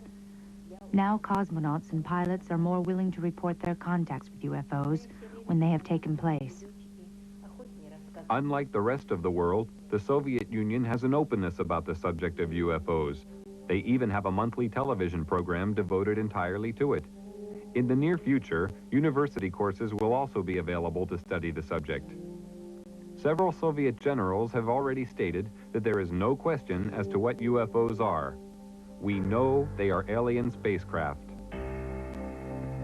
Technology has advanced rapidly over the past 50 years for all the world to see. But in secret locations, amid tight security, the true advance of technology is hidden from public knowledge. From one such location came the stealth bomber. This futuristic aircraft is the only type known which has the ability to fly into radar-protected areas unobserved, almost without sound, to perform whatever task is necessary. The technology used in the production of the aircraft is a giant leap forward from conventional technology, and the question has to be asked, where did it come from? At one super-secret US government test facility situated in the Nevada desert, strange glowing lights are regularly seen performing aerobatic displays which are far beyond the capability of our known aircraft. They seem to be intelligently controlled. Can this be yet another example of some secret, very advanced technology? Or are the authorities hiding some exotic foreign contrivance? Here at Area 51, also known as Dreamland, is the most highly protected and secret facility in the whole of the United States. Bob Lazar, a physicist, worked on special projects within this complex and felt compelled to reveal what he saw. They are actively and have in their possession alien spacecraft, and they are actively undergoing analysis and flying them. They set up and produce their own gravitational field. Just as the Earth holds all matter down, they produce that same field, but out of phase, and it repels itself. The effects that can cause, the way in which everything operates is by all intents and purposes, magic. I mean, it is so far beyond our level of technology. Why is such technology available only to the few and not to the whole of mankind? Have we the right to know? Are we ready for it yet? Or is the race for technological advantage more important? Why keep a secret about probably one of the most important events in history, that there's been contact from an alien civilization? It's a significant event in history, more significant than anything. With the tremendous distances involved, travel to the stars would seem impossible. But with man's endeavor and resourcefulness, these problems will be overcome as they always have been in the past. Scientific estimates tell us that there will be a breakthrough in space travel in the near future. When the boundaries of distance break down, the Earth will become our home, the universe our world.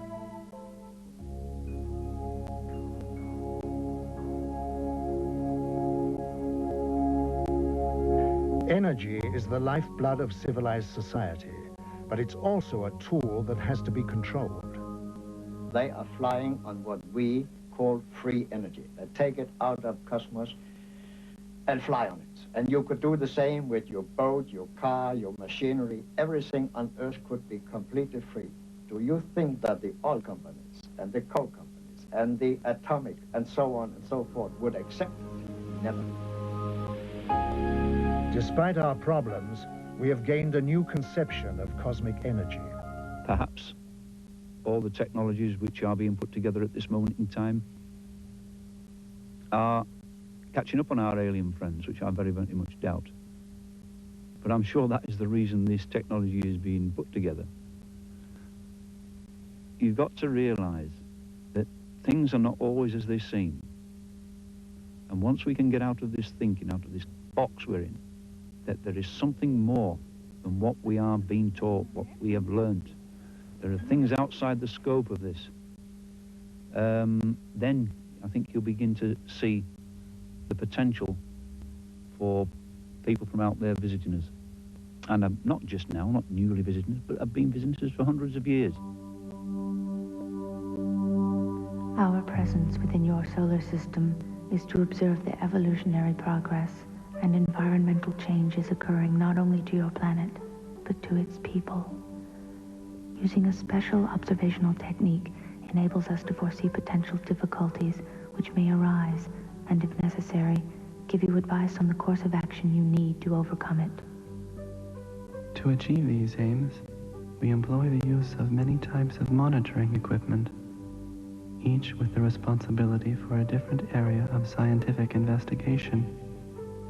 Our use of telemeter discs of all sizes as remote-controlled sophisticated recording and analyzing vehicles is one of the many types of drones. We observe every aspect of your world and its inhabitants, from the environmental changes and pollution levels to the microbiological disease potential of mankind. Our techniques also enable us to record and analyze thought patterns, and therefore anticipate man's course of action before it is taken.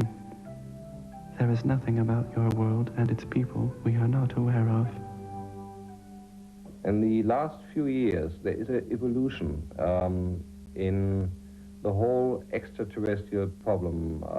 An evolution so far that the sightings and the encounters become more concrete. We accumulate more and more cases where we get more and more information. More information is released by the governments. We know now that there was a cover-up for so many years. We have always speculated about this cover-up. Now we have proofs. We know that the secret services, not only in the United States but in other countries, have really fooled the public. And very likely extraterrestrial visitors know about this plot. And it is not surprising that in the last years more concrete information is released. Probably this may be a preparation for official contact. Perhaps it's in the interest of extraterrestrials to establish contact because humankind is in a very difficult position. This does not imply that we must depend on extraterrestrials to save our planets. We have to do it ourselves.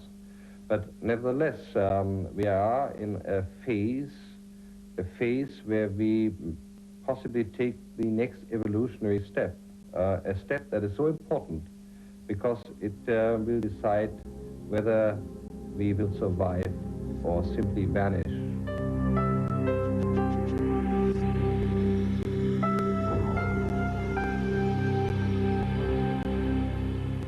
The law wants him, so does the mob. You die! So do outraged husbands. You never said anything about husband. And furious girlfriends. Some people think he's a right dickhead. He thinks most people are. His name is Thomas. As in tank engine. And he's got so many wangled C's. Busier than a one-armed juggler with craps, mate. Dennis, the Minder Waterman, meets the only girl who can handle him. Go away! If you don't get a phone call, it's from me, all right? In his marvellous new movie, Stay Lucky. Premieres Monday night on 7.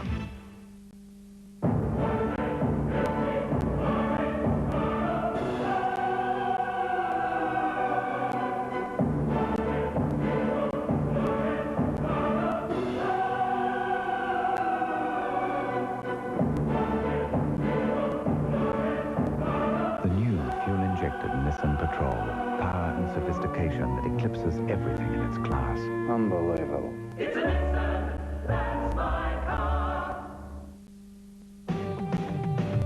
He likes Cadbury. She likes Cadbury, they like Cadbury Dairy Milk.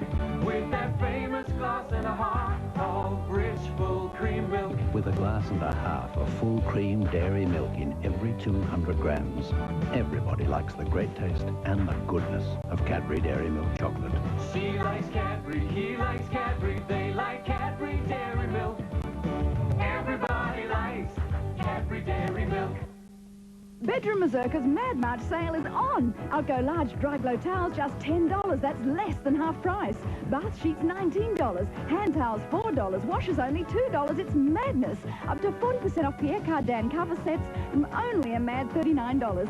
Continental quilts from just $49. Woolen underblankets from only $79. Outgo Sheridan quilt covers and sheet sets from a mad $49. Don't miss it. The Mad March sale Bedroom Mazurka now also at Parabanks. Look out for the man. You can tell this man ain't no also-ran. Right now, the Peter Shearer Man is getting his suits for a song. Top fashion, great fit from $149 to $299. Friedman, Giaventu, Lubiani, Pierre Cardin, Rodmill and Flair. The Peter Shearer end-of-season suit sale is on right now. They won't get any cheaper, but they will all go, so hurry. Look out for the Shearer Man. Peter Shearer Menswear, Rundle Mall. What'll you do today? It's your flexi day. Give yourself a treat. You deserve to rest your feet. We can turn those gray skies to blue. Sizzler is making lunch across Australia. Variety and choices, smiles and friendly voices. Come and enjoy your lunch the Sizzler way. Trackside at the big arena, Wavell Showground, Saturday, March 21st for the clash of the global giants in round 3 of the Peter Jackson Supercross Masters. Sea riders from the USA, Japan and New Zealand cut loose against the awesome Aussies led by Dak Bell and Govert on a man-made mountain of dirt. Don't miss this torrid two-wheeling action attraction. The SAFM and Farmers Union Ice Coffee Supercross International. Wavell Showground, Saturday, March 21st. Book now at Bass or Oz Ticket and be there.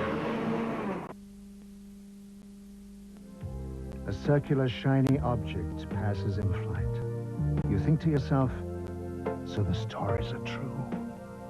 What should we do? I'm absolutely convinced that there is a mutual origin of humankind, of human beings, and some of the extraterrestrials which come and visit Earth. I have various reasons to maintain this point of view. There is a group of extraterrestrials which are really identical with human beings in their size, in their physical look, and their physical makeup. If we take the reports of witnesses seriously, and I do. There are quite a number of cases where these extraterrestrial visitors have made remarks confirming this point of view. They do not officially land in Washington or in Moscow or in London, but they're simply seen rather unobtrusively in such a way that the media is arguing constantly whether UFOs exist or do not exist. We know that they do exist, at least a small nucleus. And whatever their intentions are, I'm sure there is a development in the last few years that it will not be long until we find out.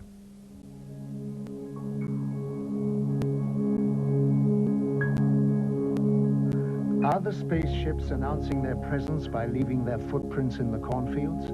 If so, how? The cornfields of England, home of the amazing phenomenon known as pictograms. In 1990, 1,200 complex symbols appeared in southern England. Some showed a remarkable resemblance to carvings found on ancient monuments. One opinion is that they are a message from spacecraft. Another is that it is energy coming from the ground, reacting with energy from space. All agree it is intelligently created and possibly connected to the nearby stone megaliths. The pyramids, one of the 8 wonders of the world, are monuments to a forgotten civilization. But how did they achieve such feats of engineering? And why are there identical structures on Mars? It is said that the pyramids were built by another civilization for the purpose of containing energy devices to exchange cosmic energy. The pyramids acted as a focusing device to focus energy on the planet at the zenith, which is in exact alignment with the Pleiades. Some people have had contact with beings from the Pleiades who told them that they were here to help us. When asked, why do you help us? They said, "We would like to tell you about the importance of cosmic law, to live by it, not to neglect it. The greatest gift to yourself is to understand yourself through cosmic law.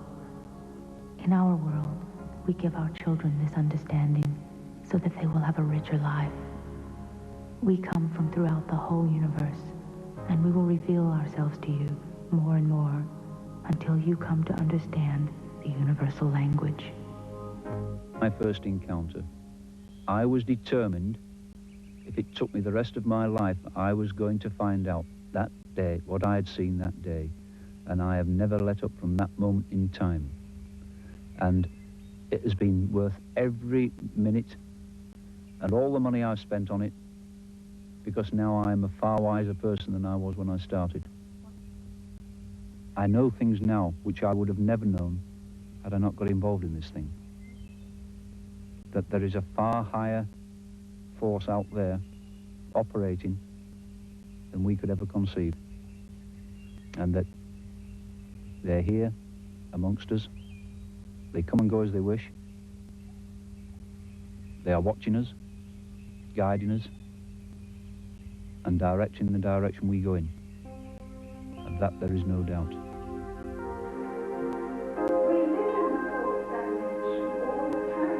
Elizabeth Clara is one of the most important alien contact cases of all time. She was born in South Africa in 1910 and is a woman of great wisdom. Between the years 1954 and 1963, she had many meetings with another race. One man, whom she called Akon, told her that he was from the solar system of Proxima Centauri. She developed a deep friendship with Akon. He took her on a 4-month visit to his home planet of Meton, 4.3 light years from Earth. Meton is a world with 2 suns. She was told that space was a big laboratory and was given great knowledge about the universe. She understood the structure of the cosmos and the laws of light frequencies immediately, and as requested, she passed her knowledge to science, where it was of great benefit.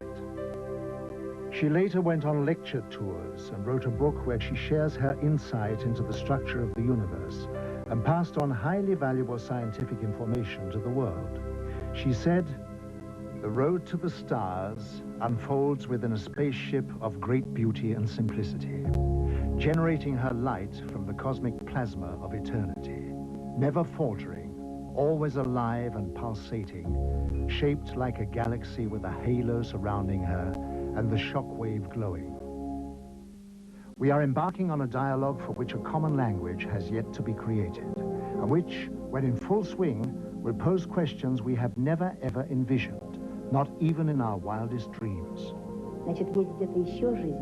There is life elsewhere, and therefore an extraterrestrial civilization to which we stretch out our hand evermore, whose attention we wish to attract, and with whom we wish to make contact. I am convinced that we shall be able to make contact on a broad basis. After all, there are already very many who have. And this contact between people is just as important as that with the universe. On her many journeys into space, Elizabeth Clara learned that Archon's race lives in harmony of body and mind, which is the foundation of healthy existence and responsible for the elimination of disease. They know that most diseases are caused by emotional or psychological stress. Archon told her that all cosmic neighbors looked at our world with watchful eyes. They see that the natural world is dying through the imbalance which we are creating in nature, reducing the resources we live on, and they are out there waiting to help. When asked why they didn't come more often, they said, to come here, we have to make many kinds of adjustments to the body because we are uncontaminated.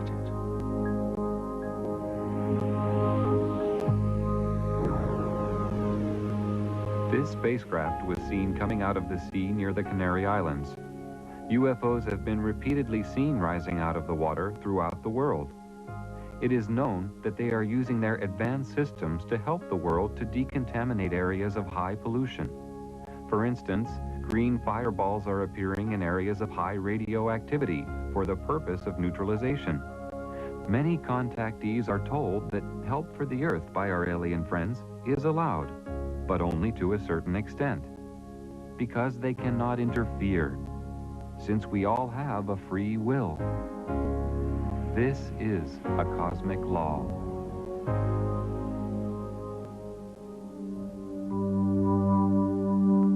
Life in our own planet is different to what you experience on Earth. We have long overcome the negative aspects of aggression, jealousy, and power.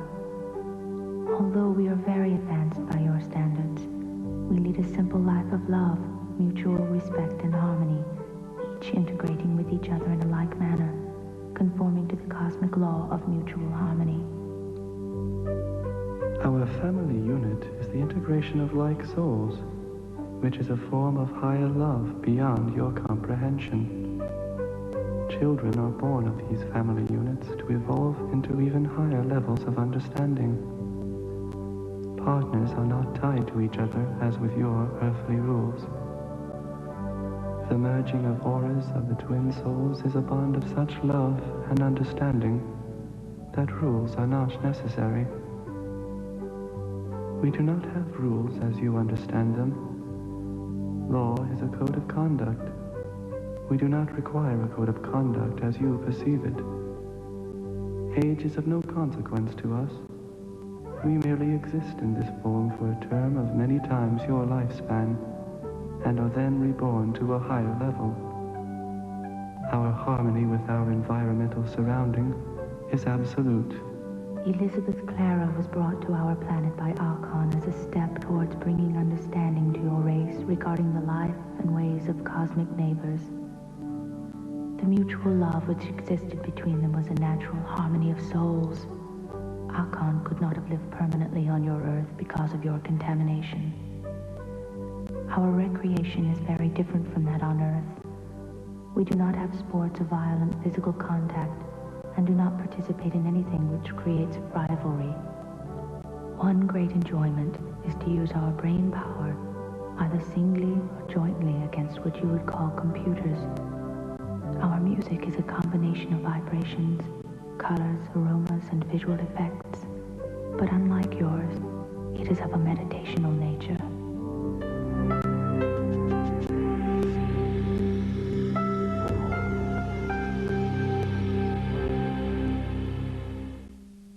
It It's a world we rarely see. The creation of life is captured in the most remarkable set of photos the world's ever seen. The genius of Leonard Nilsson. The traffic lights you may never have to stop at. The device that turns red lights green. They were revealed as a hoax. You're looking at the two men that created them. But how could these mysterious rings appear in fields all over the world? They can't all be a hoax. Something very important is obviously going on. Beyond 2000, presented by Australian Airlines Tuesday.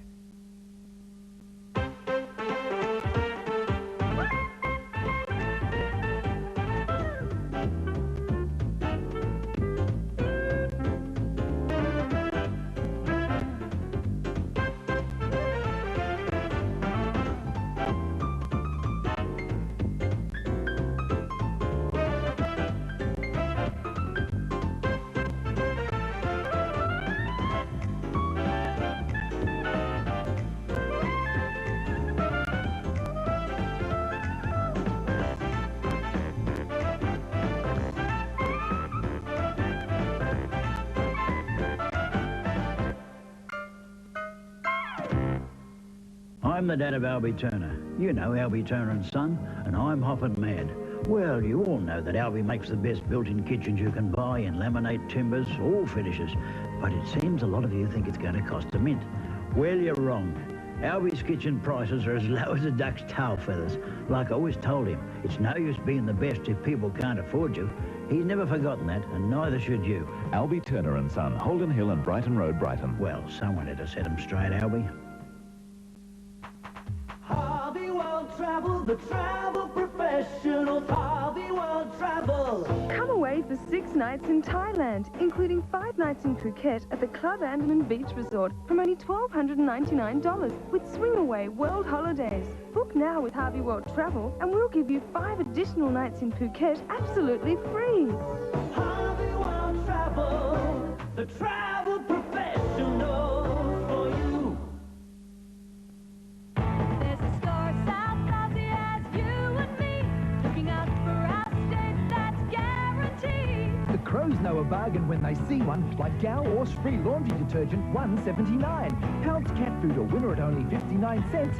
Score Golden Hand bananas just $1.89 a kilo, and Family Pack Porterhouse steak $5.79 a kilo. Yes, I really did shop at Foodland. Foodland, the mighty South Aussies, yeah. Lunchtime grills at Sizzler are very affordable and very healthy. Juicy chicken breasts, lean steaks and light seafood, which leaves plenty of room for 1 or 2 potato skins. Come and enjoy your lunch the Sizzler way. Sizzler.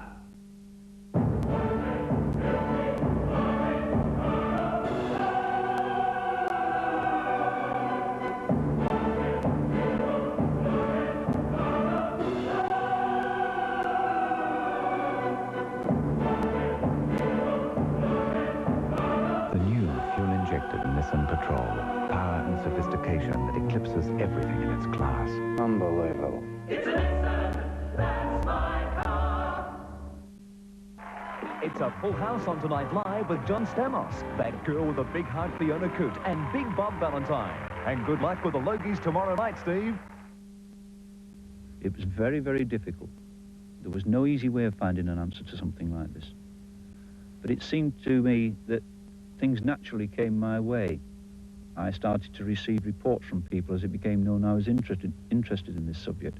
I received reports in growing numbers until I was receiving reports in hundreds. And then the net spread, and it wasn't to a local area, and then it went to the whole of England, and then slowly but surely it spread until the world came in, and information was being fed from many, many directions. And many, many people helped. And as this information grew and grew, the fact that there were solid objects and other type of objects flying out there, there were other intelligences, became very, very real.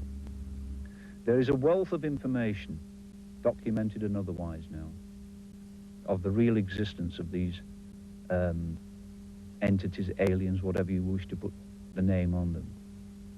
The problem is, in our society, there has been a very, very well orchestrated aura of ridicule imposed on society, so that people who were seeing these objects were afraid to report them for fear of ridicule.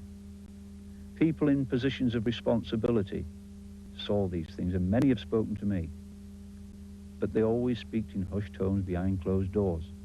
And when you ask them why, they say, well, if I was to make this public what I had seen, I would lose my job. This is the syndrome which has been among society for many, many years. There are more people all the time coming forward. We're beginning to break this mold of ridicule, and the reports are coming from all manner of people. I've had them from doctors and pilots, from military personnel. You name it, I've had it from them. And it's like a snowball. It's gathering momentum, it's gathering size. And it will not be long before all the population realizes that these are out there. We are not the only people here. And when the realization of this comes to the front, then I feel that we will all be lifted on a higher level spiritually.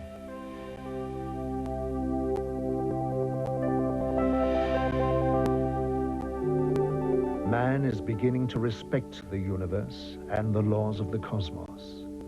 Therefore, he will learn a great deal faster.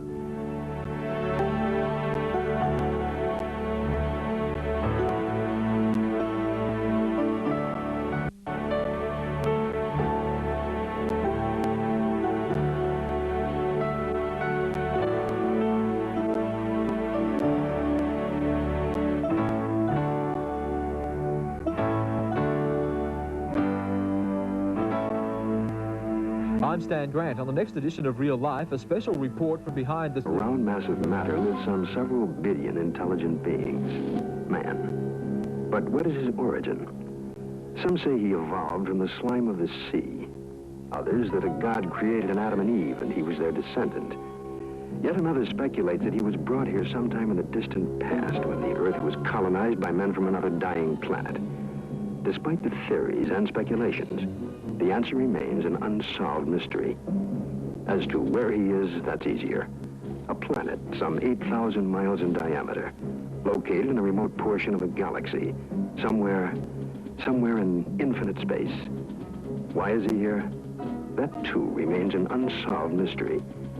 Occupied by his daily affairs, he finds little time to contemplate such questions, except for those moments on a clear night, when man pauses and looks to the star-filled heavens, and in his mind stirs an unanswered question.